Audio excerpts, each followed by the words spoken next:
Good morning, students. Welcome back to online classes of digital communication. So yesterday in the previous class we have seen about the topic of your Huffman coding. So one of the technique or algorithm of your source coding.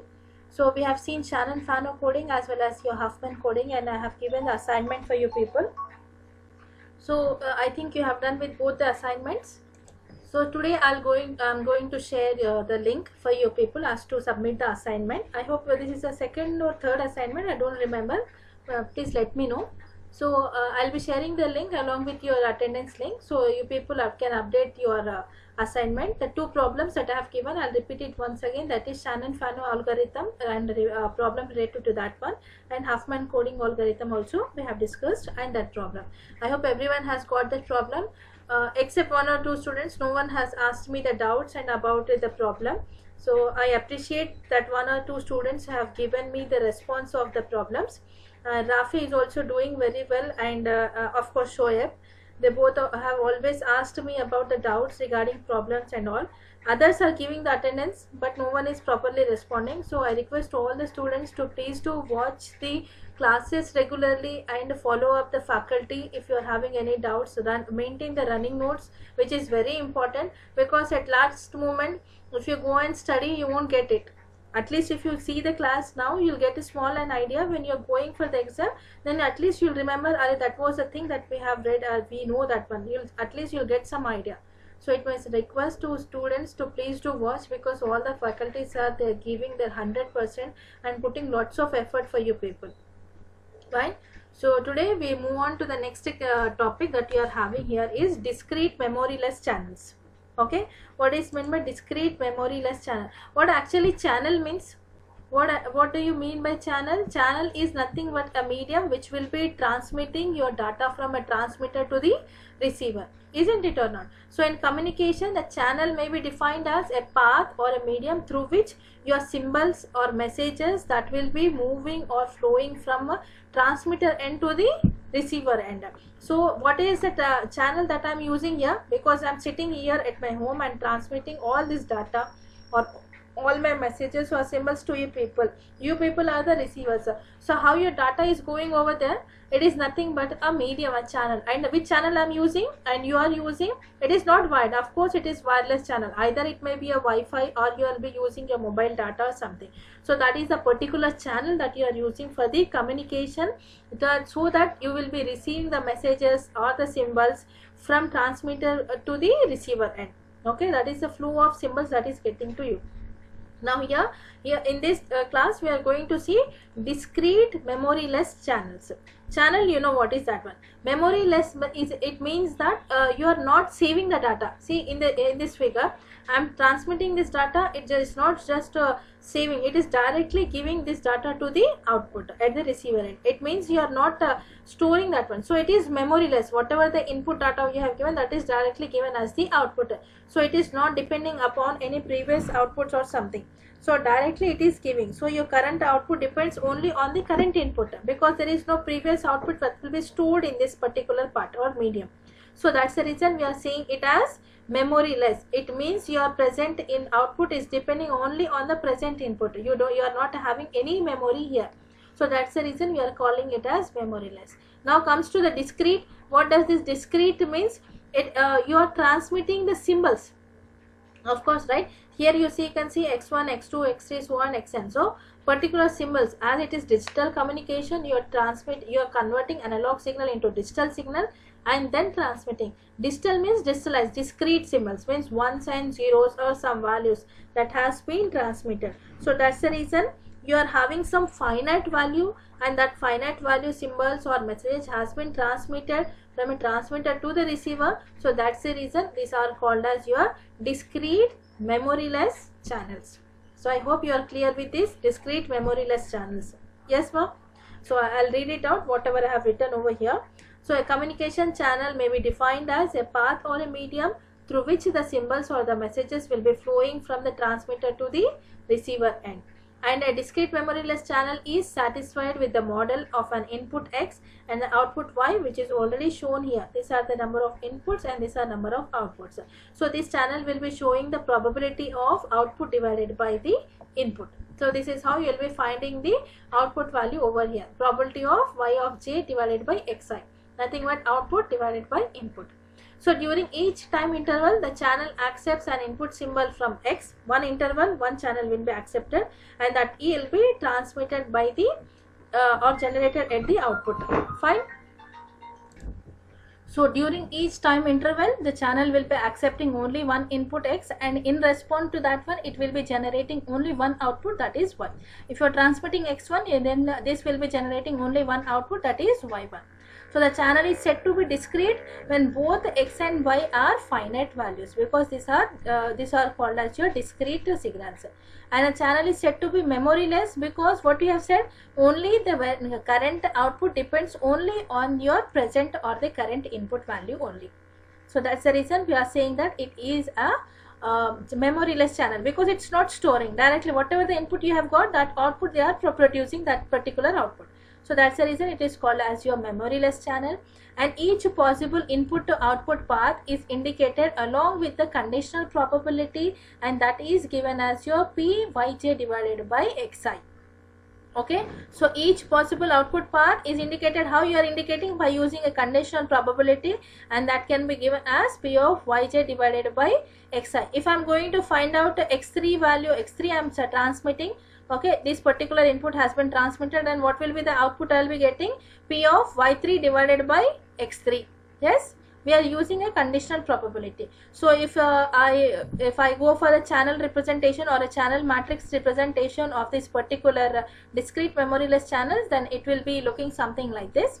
So P of y divided by x, the probability of output divided by input will be given as P of y1 divided by x1, P of y2 divided by x1.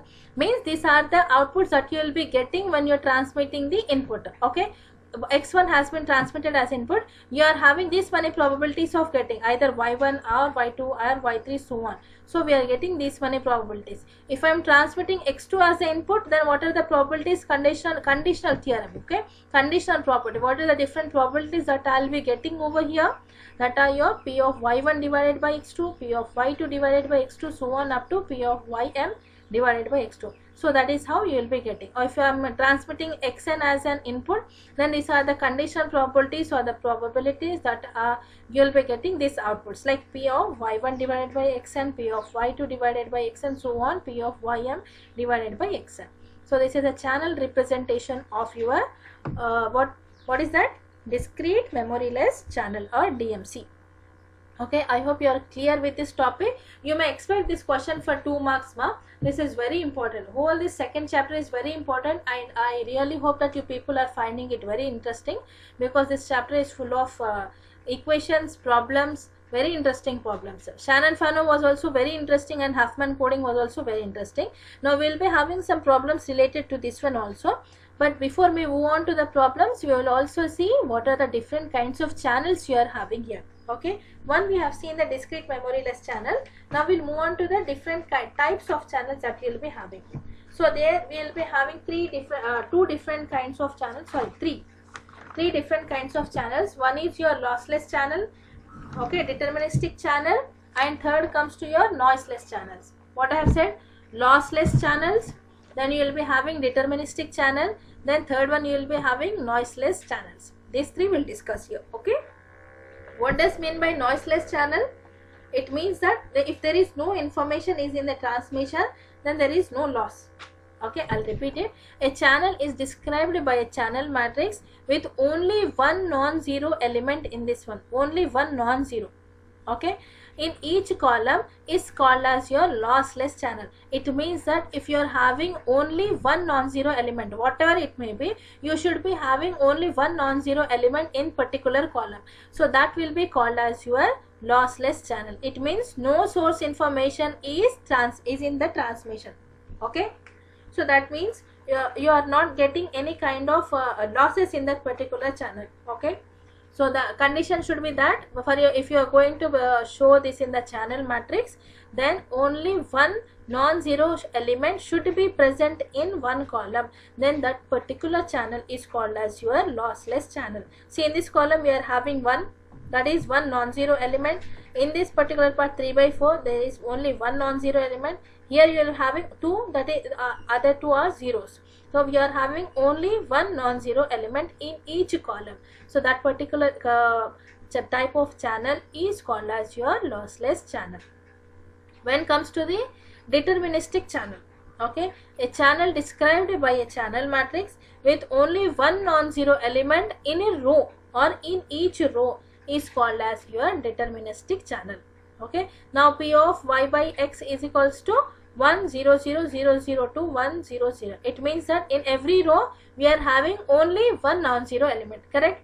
So here we are having one, both are zeros. So we are having one non-zero element in this row and one non-zero element in second row and one non-zero element in the third row. So that a particular kind of channel is called as your deterministic channel. I'll repeat it once again. The channel described by a channel matrix with only one non-zero element in each row is called as your deterministic channel, and that can be shown as an example of P of y divided by x. That can be given 1 0 0 0 0 to 1 0 0, means you are having only one non-zero element in each row. That particular channel is called as deterministic channel. Then comes to the noiseless channel. A channel is called as noiseless if it is both lossless and deterministic. Then it should be both lossless as well as it should be deterministic. But example, if you consider, if it is a diagonal, you are having one non-zero, there should be one non-zero element in a column and one non-zero element in the row. Then it is called as your deterministic. See here in the column, if you consider there is only one non-zero element. In terms of row you are having non-zero element. In terms of column and in terms of row you are having only one non-zero element. Here also in this column and in this row you are having one non-zero element. So this particular kind of channel is called as your noiseless channels. Clear, ma? So I hope you are clear with this part. Okay, types of channels and your discrete memoryless channels. You can expect this question in your 2 marks for your final examinations. Okay, now we'll move on to the next topic that you are having here is mutual information. We have seen what is the information. What does information means? If you are having some message is different, information is different. If there is some particular data which is consisting of some information in the message, then that particular part or number or symbol is called as your information. That we have taken as an answers also from you people. Now we are going to see what is actual mutual information. What is meant by mutual? You should have mutual understanding, common thing, correct? You should be having some common understanding between both people. Means it should be having some common understanding. Here both means you should be having some common understanding between your transmitter as well as the receiver part. Okay, so here mutual information means whatever you are transmitting and whatever it is receiving, they should be mutually understood and they should be gained by the receiver. Okay, so that's what we call as a mutual information. Mutual understanding should be there between your transmitter as well as the receiver. For general understanding, I'm just explaining you. Now see what is this mutual information defined as. What actually, how we are going to define this. So it is defined as the amount of information which is transferred when xi is transmitted and yg is received. So what it means, it is defined as amount of information that is transmitted. What you don't know what is the amount of information that you are transmitting in your particular message. So what we are transmitting here, when xi is transmitted and yj is received, you are transmitting xi and you are getting a yj at the receiver part. So that particular representation is represented by I of xi comma yj. Okay, this is I of xi comma yj is called as information. Now go back to the last class. What you have seen, I'll give the link of your previous class where we have discussed your information. How you have represented the information, ma? Normal just information. Ik is equals to log 2 of 1 by pk. That is nothing but general information. Here we are discussing about the mutual information. Means you are having the idea, you are having the communication between both transmitter and receivers. So this mutual information is represented as I of xi comma yj, that is equals to log of p into xi divided by yi divided by log p of xi.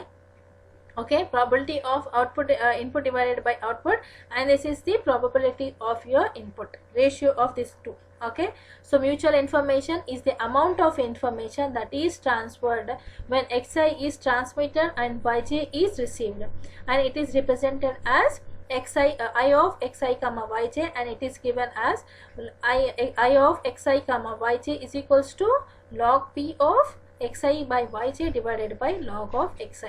So this is about your mutual information. Mutual means there is proper understanding between your transmitter and receiver. You know, transmitter knows that this is the particular part I am sending, and we expect that this kind of information, or this is the output they will be receiving at the receiver side. So you will be having some mutual information. So there is a difference between normal information and this is mutual information. So for this mutual information also we are having some properties over here. We'll see one by one. Okay, let's see first property. The mutual information of a channel is symmetric. Okay, first one, it will be first property is that it is symmetric. That is I of x is to y is equals to I of y is to x. I will be sharing the properties of your information also. You can just go through and compare both the information and its property. The link I will be sharing here upside. Okay, second property is that mutual information can be expressed in terms of entropy and conditional entropy. There are two terms in the entropy. This is entropy. How entropy is been denoted? H of x, right?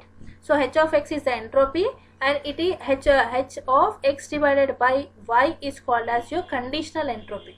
Okay, so mutual information can be expressed in terms of entropy as well as your conditional entropy. By using this, you are going to find your mutual information. Yes. So I of x is to y is equals to h of x minus h of x divided by y, or you can also find like this: I of y is to x from y to x, h of y minus h of y divided by x. So this is called as entropy, and this second part is called as your conditional entropy. So your mutual information can be expressed in terms of entropy as well as your conditional entropy. Then the third property is given as, oh sorry, it is very blurred one. I'll just read it out. Please, you people make a note. Okay, I haven't seen this. I'll just read it out. You make a note. In the next class, I'll take a different copy of this one. Okay. The mutual information is always positive. That is, mutual information will be always positive when its value is greater than or equals to 0. I repeat it once again. Please do make a note. Third property of your mutual information is always positive. That is, I of x is to y is greater than 0 or greater than or equals to 0. Okay, it is here. It's not clear. It's completely blurred. Mutual information is always positive. Condition is it is I of x is to y is greater than or equals to 0. And the last property is given as mutual information is also related to the joint entropy. I'll just tell the formula over here. You just make a note. In next class, I'll be showing that one so that you people can correct if you are having any mistakes over there. So mutual information is also related to the joint entropy, and that is given as I of, write it down, I of x is to y, that is equals to h of x plus h of y minus h of x comma y. This is called as joint entropy. If you are having this entropy and one more entropy completely, so it is called as joint entropy. So the mutual information is also related to the joint entropy, and that is given as I of x is to y, that is equals to h of x plus h of y minus h of x comma y. Okay, this is the fourth property of your mutual information. Okay, I hope you are clear with this part of your mutual information and the properties of the mutual information. If you are having, you just note it down. If you didn't wrote it down, I'll share the notes and I'll send it to you people afterwards. Okay, if you haven't written the formula properly, please do let me know. I'll send it once again, or I'll tell you I'll show in the next class also. And along with this one, you go through the topics that we have discussed today. Very small and very easy topics, that is discrete memoryless channels. Okay, why we say the name discrete memoryless channels, and we have seen the points, and it's a channel matrix representation also, and we have seen types of channels, correct? These are the types of channel that we have. This is a channel representation of your discrete memoryless channels, and 3 types of channels we have seen: lossless, then deterministic channel, then we have seen noiseless channels. Then after that, very important topic is about your mutual information and the formula of how you are going to represent your mutual information, and the 4 properties of your mutual information we have seen. Okay, please go through with the topics. In next topic, the next class I am going to start your binary symmetric channel. Okay, very important. That will be starting inshallah in the next class. So today I am going to share you the link where you have to upload your assignment, and the assignment was about the problems that I have given of your Shannon-Fano along with the Huffman coding. So please complete the problems and upload them in the Google link. Fine. And in case of any doubts related to the topics today we have discussed, or the previous topics that we have discussed in the yesterday's class, are the problems that you have given for assignment or something, so please do let me know. I'll be very happy to clear you the doubts. Okay, maintain the learning notes also, ma'am. So I'll wind up the class here itself. Thank you.